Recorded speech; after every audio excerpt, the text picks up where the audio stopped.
Agora, Ricardo, eu queria, assim, para a gente ir encerrando, já passamos aqui de 1 hora, mas eu queria que você falasse um pouquinho como é que foi essa transição. O Flamengo saiu, né? O Flamengo tinha um patrocínio estatal, que era a Petrobras, que era uma forma que o Flamengo tinha que ter a CND, tinha que ter algumas... cumprir alguns requisitos para ter esse patrocínio, e depois o Flamengo partiu para a iniciativa privada, né? E buscar, no meio da iniciativa privada, o seu patrocínio, e você participou dessa transição.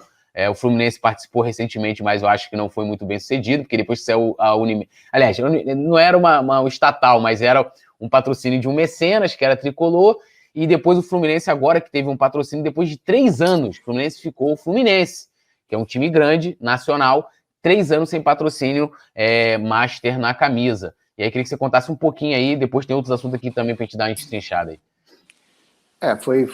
Não foi uma transição bem difícil, né? Porque a galera mais nova não vai lembrar, mas a Petrobras era patrocinadora do Flamengo há mais de 20 anos, era a única patrocinadora. Ela entrou em 83, foi a primeira patrocinadora do Flamengo com a marca Petrobras, às vezes, outros momentos com a marca BR, que, enfim, é do mesmo grupo, né? BR Distribuidora.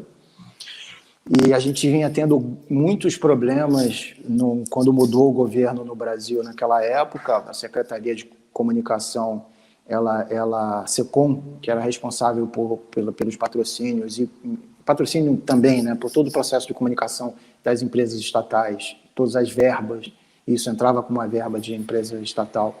Ela começou a questionar muito o patrocínio do Flamengo. Era um pessoal de São Paulo, enfim, que achava que o dinheiro não deveria ser gasto apenas com o Flamengo, que o dinheiro da Petrobras era um dinheiro que tinha que ser distribuído entre todo o futebol ou em outras questões, etc.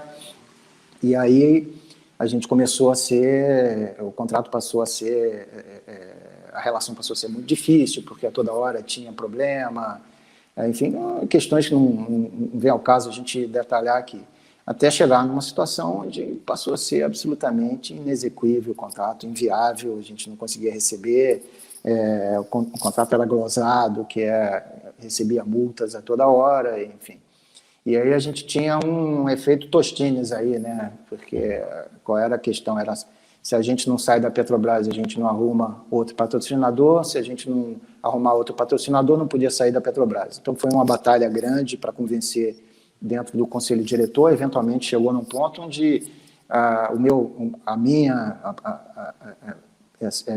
opinião pessoal do departamento de marketing é que a gente precisaria fazer essa transição, aliás, saindo primeiro para poder aí mostrar para o mercado que a gente não estava buscando melhorar o contrato da Petrobras, usando outras marcas como alavanca, e sim, efetivamente, buscando outro patrocinador. E, de fato, quando a gente saiu, finalmente a gente teve a coragem de tomar a iniciativa e sair do patrocínio da Petrobras. Rapidamente, a gente teve um patrocínio pontual curto da Olímpicos, que estava entrando com o Olímpicos Tube. Era o Olímpicos Tube, né? Mas era uma coisa pontualzinha, pequena, e aí a gente conseguiu fechar com a Ali, que não por acaso era concorrente direta da BR Distribuidora, da Petrobras, etc. A Ali ficou até o final do ano. Também a gente conseguiu fechar com a Hipermarcas, com a marca a Bozano nas mangas, e depois no final do ano a gente fechou com a Batavo. A Ali saiu e entrou a Batavo de patrocinadora master, num contrato realmente muito expressivo, um contrato em torno de 25 milhões de reais, e a gente está falando de 2009. Isso. Né? Então, 25 milhões de reais em 2009 é muito dinheiro se você corrigir aí pela inflação e pela correção monetária. Em valores de hoje é uma verdadeira fortuna. Né? Então, ajudou muito, claro, porque o Flamengo tinha acabado de ser campeão brasileiro depois de tantos anos, mas acabamos que a gente conseguiu fazer essa transição sem maiores problemas. E agora, só para ler aqui o pessoal rapidinho, que vamos para mais uma participação importante também do Ricardo no Flamengo, que aí também tem um contexto histórico também, que eu acho que é super bacana sempre.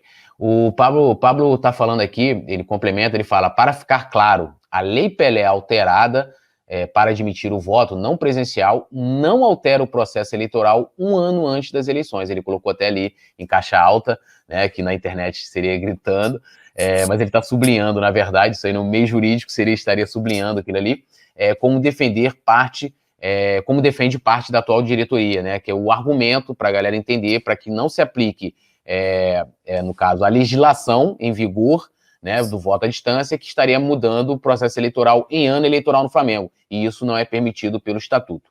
O Elton Silva fala que Landim deveria aceitar esse lance da eleição à distância, a lapada com certeza seria maior, fala ele aqui. E o Pablo também fala aqui, ó, só permite o acesso facilitado ao voto de quem já tem direito ao voto. Não vai mudar nada. Quem tem direito ao voto e mora em São Paulo, como o Bernardo, ele, se ele quiser, eu acredito que ele vai estar no dia no Flamengo, claro, fazendo campanha com você lá pedindo voto dos sócios. Mas se ele quiser, ele pode ficar em São Paulo, né, e votar lá em São Paulo. Exatamente. Acho que é um exemplo, né, bem simples. Não muda o colégio eleitoral, Túlio. Não muda ninguém. Ninguém que não tem hoje direito a votar passa a ter. Apenas as pessoas que têm direito a votar, elas não precisam, se já têm direito a votar, elas não precisam pegar um avião e vir até o Rio de Janeiro. Elas podem votar através da internet. Só isso. Então.